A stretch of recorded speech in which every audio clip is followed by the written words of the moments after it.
everyone, it's so good to see you again. I'm going to do something a little different today because you know how it is. If you find something that you really like, you tell at least three people.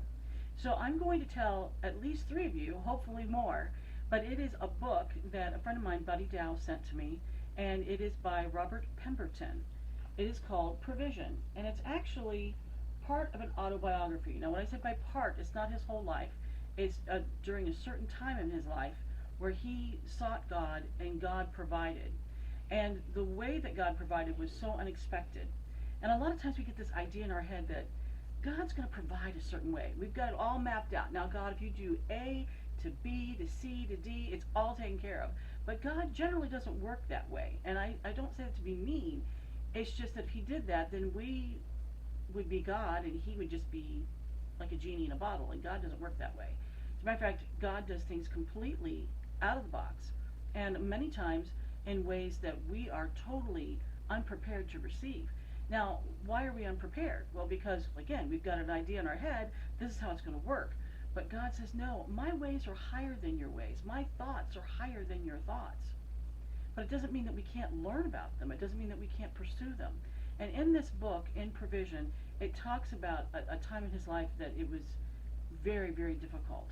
And I'm not really going to go too much into it, but it deals with loss and it deals with pain, but it also deals with how God provided over and over and over again in ways that they didn't know that they were going to be able to do. Things from doctors to clinics to hospitals. There were things, money, there were things that God provided over and over and over again. And I got to tell you, God does provide. And if we go expecting God to provide, but we don't put limitations on him, God can do things that we never thought was even possible. I know in my own life, I've had things where the Lord has provided for me over and over and over again. And that's because I put my trust and my confidence in him, my faith in him. And I say, okay, God, this is what your word says.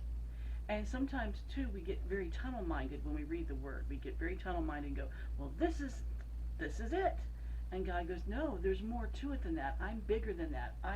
I'm able to do great and mighty things. So I encourage you today, if you are looking for a book, to find something where you can hear the truth, you can see the Word of God in action, and in somebody's life, somebody that we don't know personally, but that we can say, okay, God, you're no respecter of persons. What you'll do for one, you'll do for another. It may not be exactly in the same vein, but it will be what you want done in my life. So I encourage you to pick up the book today.